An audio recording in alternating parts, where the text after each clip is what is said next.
Namaskar and welcome to Indian Diplomacy, show on Doordarshan, India's national television channel about Indian foreign policy, India's international relations and India's major bilateral and multilateral partnerships through which we are hoping to build a new world order. Viewers, in this episode we are looking at a very special bilateral relationship of India with our closest neighbor Bangladesh. Why are Bangladesh-India relations at an all-time high? What are the factors driving this extraordinary friendship and special relationship, and where is it headed, and what is the broader regional and international implication of Bangladesh-India special relationship? This is what we are going to be talking about, and I have a domain expert and a practitioner to take us through this discussion. Let me introduce you to a very distinguished retired diplomat from the Indian Foreign Service, Ambassador Riva Ganguly Das. Thank you. Ambassador Das was Secretary East in the Ministry of External Affairs, and she was India's High Commissioner to Bangladesh. She has been India's Consul General in New York and has served in many other foreign postings with great distinction. Ma'am, welcome to Indian Diplomacy. Thank you so much. Thank you for inviting me. So, Ambassador Das, whenever we talk about Bangladesh, we run out of superlatives. It seems like the most successful example of India's neighborhood first policy, and the level of integration that we have seen is just tremendous, both on the ground in terms of concrete projects and connectivity and economic integration, so much more, and also at the level of the summit where prime ministers on both sides have been meeting quite regularly. Prime Minister Sheikh Hasina in the month of June 2024 even came twice to India. You know, it's quite unprecedented. So, if you could reflect a little bit, given that you have served there and you have actually seen the flowering of this relationship, what is the factor that really, you know, or the multiple factors that are driving this so far ahead? And every time the leaders meet, we see a lot of new deliverables, new announcements. It's like a very dynamic friendship that keeps, you know, climbing higher and higher peaks. So, please reflect a little bit for our audiences on what makes this such a unique and special friendship. You see, India-Bangladesh relationship goes back to history.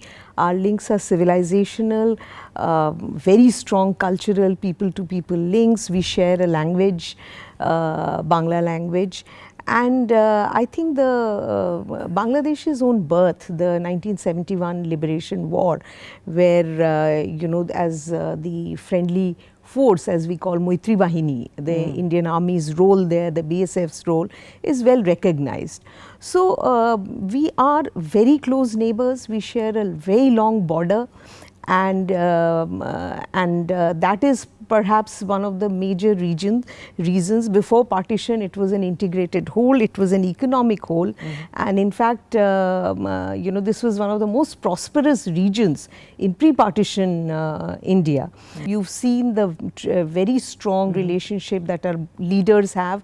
There is this commitment, and this was exemplified by, from the Indian side, by the you know, conclusion of the land boundary agreement. I think it's a very, very significant step. You know, it was such a complex problem, and it was never, you know, during the boundary settlement time, it was absolutely inconceivable how population and land and enclaves are going to be exchanged, but we were able to do that. And that gives the leadership the confidence that, you know, there is no problem which we can't solve if we sit across the table.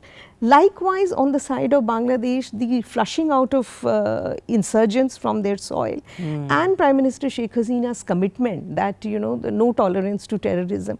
I think, in my view, these two factors really set the whole framework within which, you know, so much progress has been made on any sector that you name: commerce, connectivity, trade, people-to-people relation, defense cooperation, you know, now during the last visit, maritime cooperation, digital cooperation. It's a, you know, every conceivable area of cooperation we cover through existing mechanisms. So, it's a very rich relationship.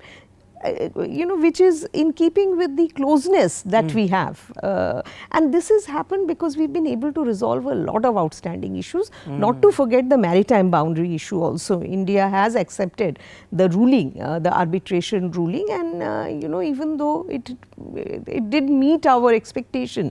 So overall, I think the excellent personal chemistry between the two leaders and their political will to move ahead, to look at the future, I think that what sets the stage for the relationship. Yeah, viewers, from the Bangladeshi point of view also, this is actually a very, very beneficial bilateral friendship and neighborly kinship, and this is something that's actually bringing a lot of concrete advantages to Bangladesh. And on this front, I'd like you to listen into a prominent voice from Bangladesh, Sadrul Ahmed Khan. He is from the ruling Awami League party in Bangladesh, and is a squadron leader, former Bangladesh Air Force officer.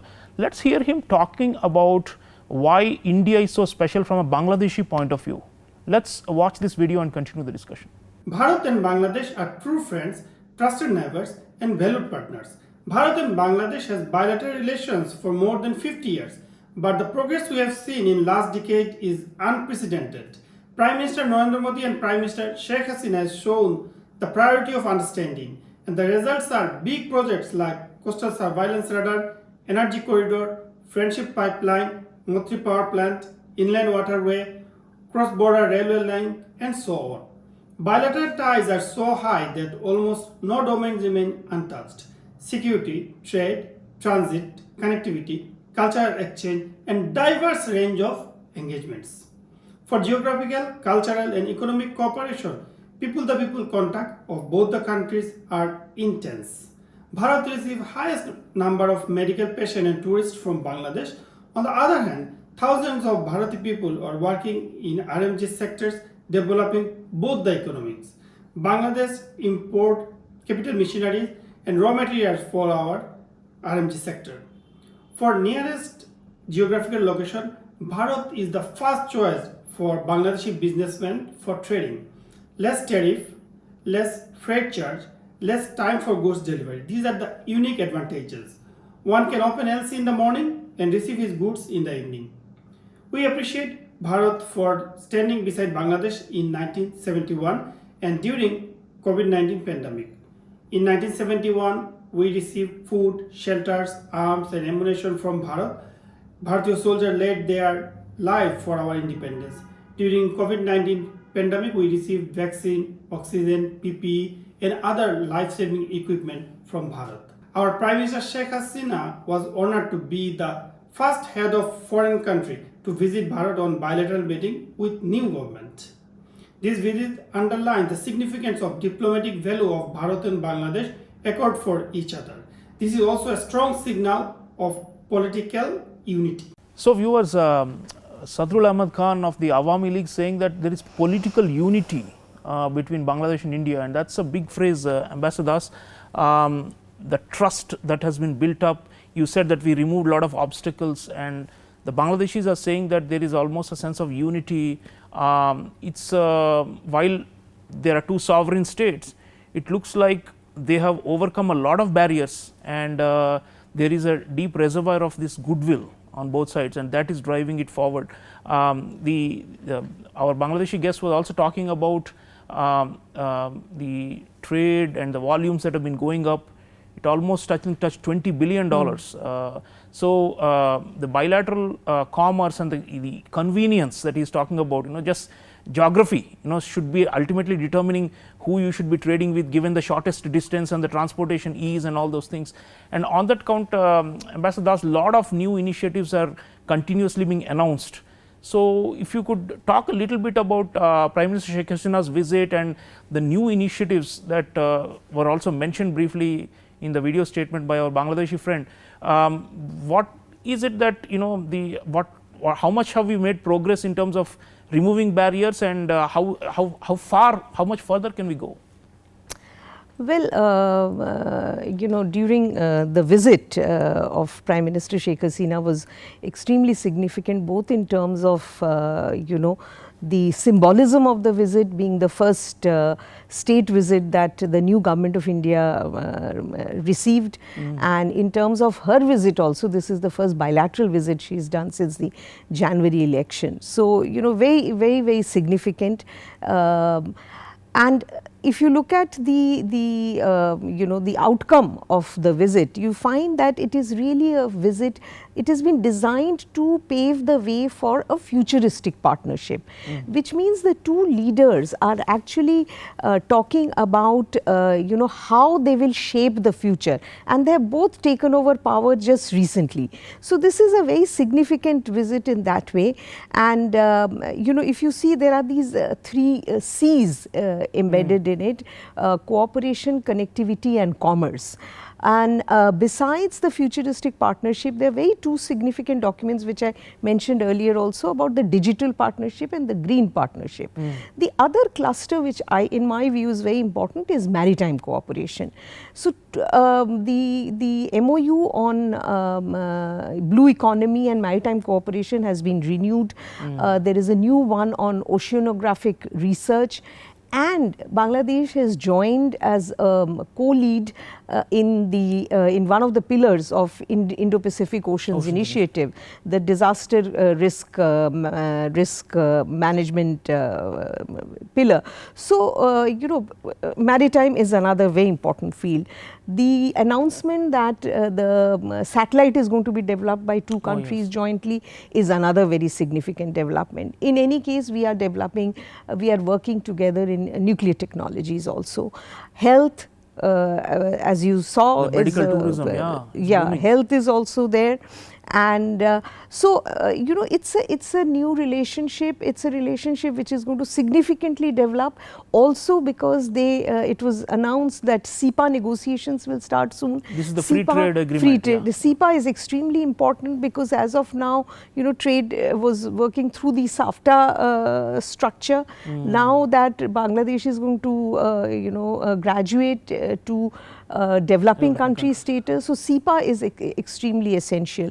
And I think the most important thing which has happened is the e-visa for medical tourism. That's going to go a long way in helping the people-to-people relationship. We all know that a very large number of Bangladeshis come to India for treatment. There is also the always the question of how far this relationship can go, and also the inter-regional connectivity, like for example, the sub-regional mechanism we have with Bangladesh, Bhutan and Nepal, the BBIN, and the BIMSTEC, which is the broader one with South and South.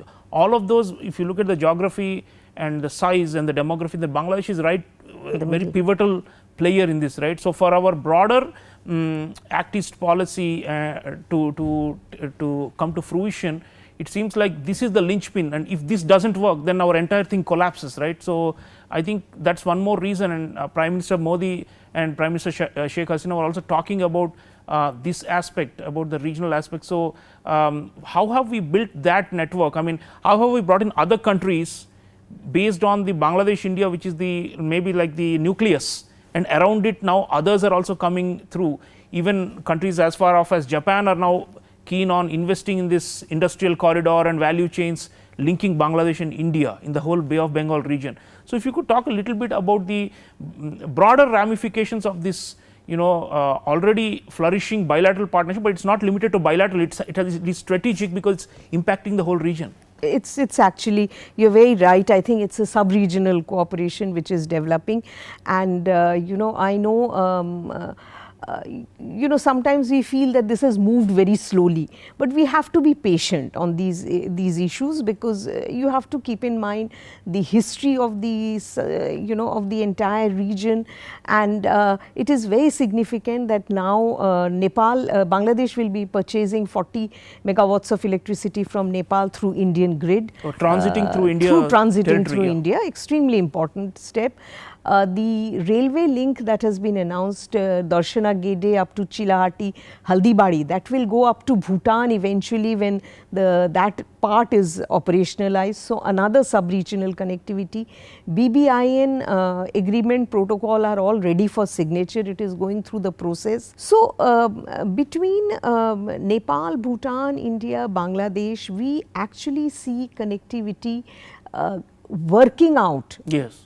On the field. Yielding concrete benefits. You mentioned about Japan, the trilateral cooperation, we talk a lot about that. When the Matarbadi port comes up, it is going to be the, a very significant deep water port in the region. And there is this big B proposal which is called the industrialization of the entire belt from Bangladesh, West Bengal up to the northeast of India. This is a huge potential for northeast. Northeast is seeing connectivity like it has never seen before. Look at Tripura. Tripura now has a port access in 100 kilometers through the Feni bridge as well as through the Akhora Agartala route. So, because from Chittagong goods can come up to the northeast. So, if you have to send goods from Mumbai to Tripura, you can actually use the shipping route up to Chittagong, and it's a short distance from there. So, this is huge potential, and for all the for the entire sub-region, and India and Bangladesh have really set the example in this regard. Absolutely. And viewers, Prime Minister of India, when he was receiving Prime Minister of Bangladesh in June, was saying that we have restored all the pre-1965 linkages that had been disrupted due to wars and political turmoil and all that. So, this is quite significant. What we are witnessing today between Bangladesh and India, they call it a Sonali Adhyay or a golden chapter.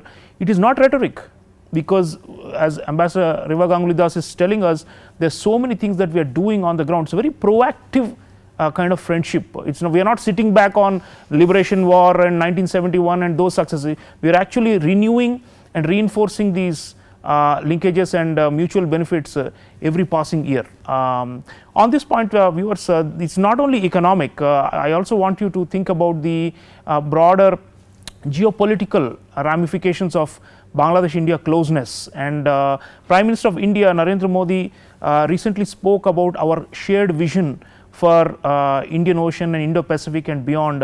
Let's listen into Prime Minister Modi and continue the discussion. रक्षा सहयोग को और मजबूत करने के लिए defence production से लेकर सैन्य बलों के आधुनिकीकरण पर हमारी विस्तार से चर्चा हुई।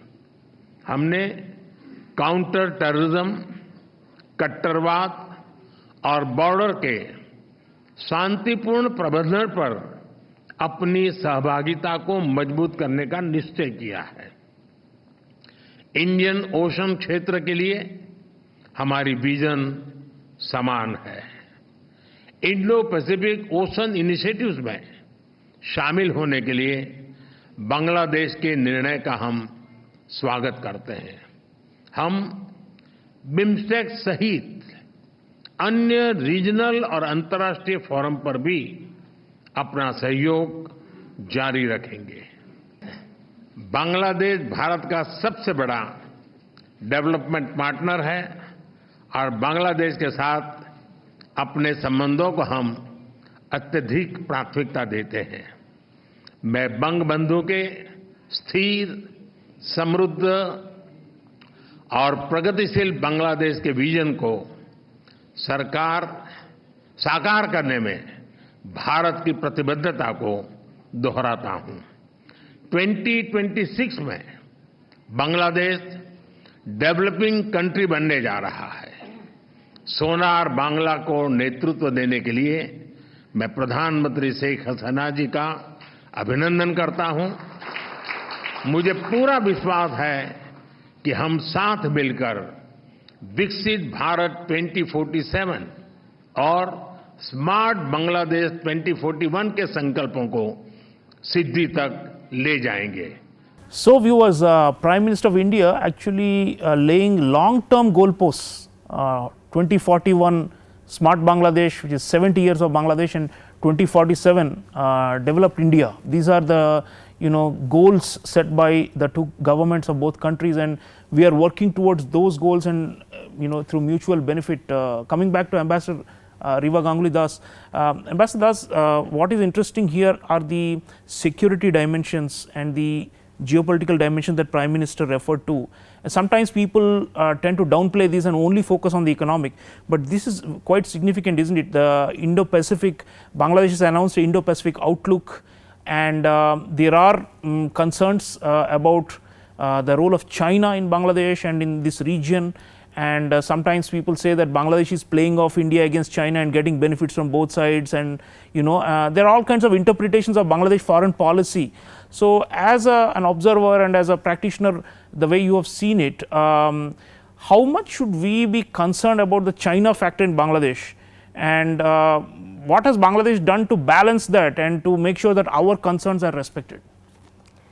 Well, Bangladesh, we share more than 4,900 kilometers of land border, almost all of which has been demarcated. It is an established border. It is both of us except that border.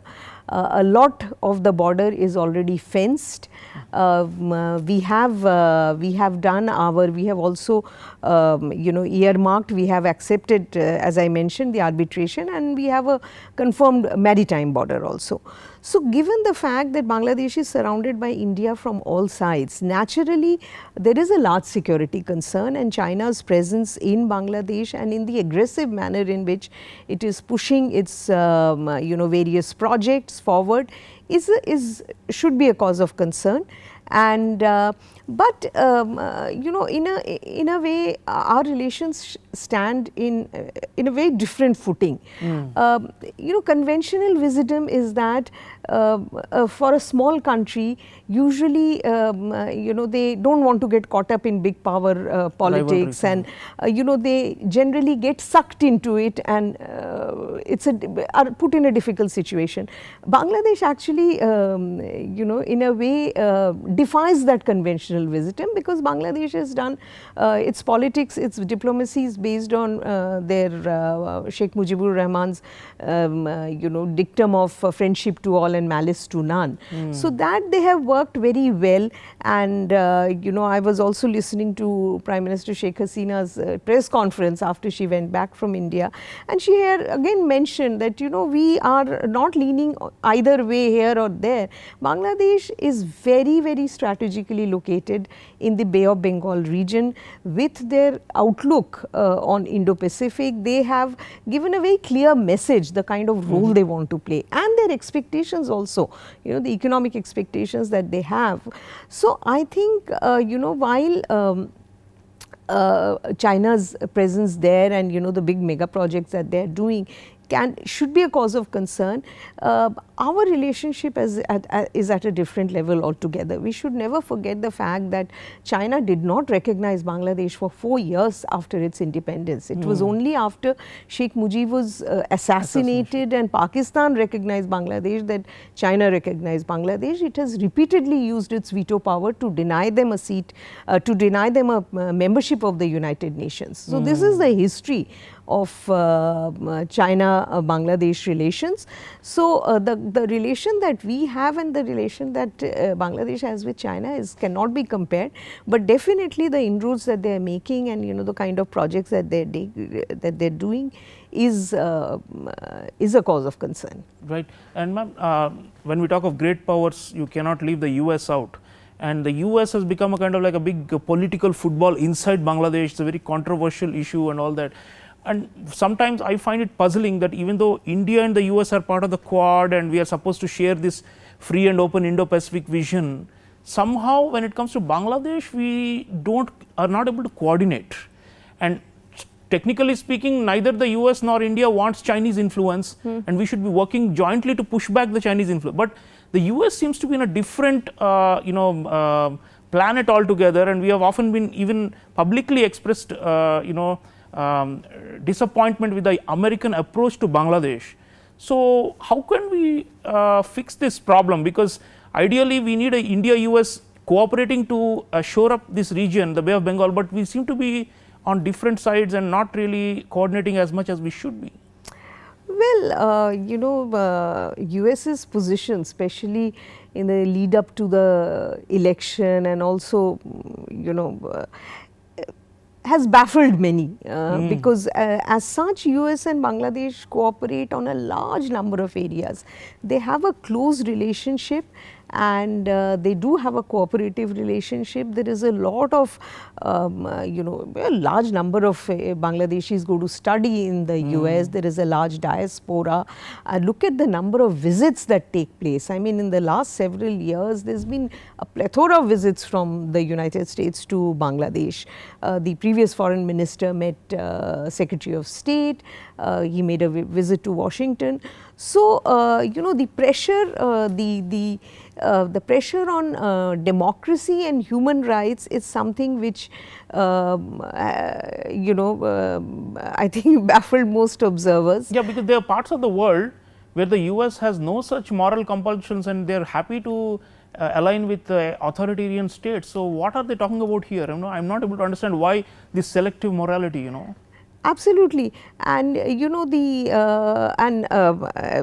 though of course one has to admit that right after the election the State Department also issued, though they said that the election was not fair, but it's back to business as usual, and a lot of one sees a lot of proactive engagement between US and Bangladesh. But why Bangladesh is not invited for the democracy summit, whereas those who have very dubious record on democracy are invited. So, I think time will tell how this is going to develop, but I feel that given the history of their relationship, given the fact that there has been close cooperation, I am sure it's possible that we can improve. Yeah. So viewers, the sum of this discussion with Ambassador Riva Ganguly Das is that Bangladesh, India, we are actually rewriting history and we are doing extraordinary things, and this is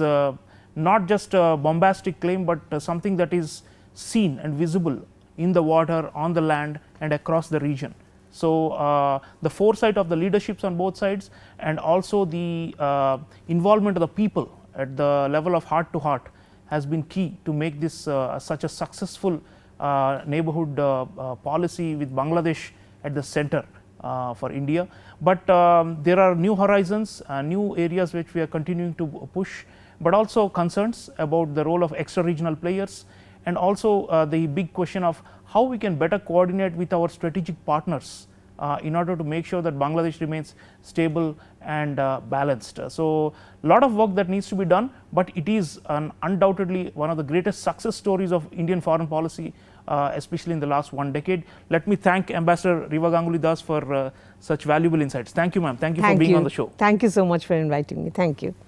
So, viewers, Bangladesh is on the move. Bangladesh is graduating out of low income status and becoming a developing country, and Bangladesh has a lot of aspirations of its own, large country, a moderate Islamic country which we would like to flourish and to remain stable, and India is always there. Prime Minister Narendra Modi's message is you just trust us and we will keep on making extraordinary strides well into the future. And as far as adversaries and rivals go, well, if they can replicate what India and Bangladesh are doing, well and good for them, but it's not going to be so easy, because the kind of bonds that India has built with Bangladesh are not replicable and cannot be imitated by any other external power.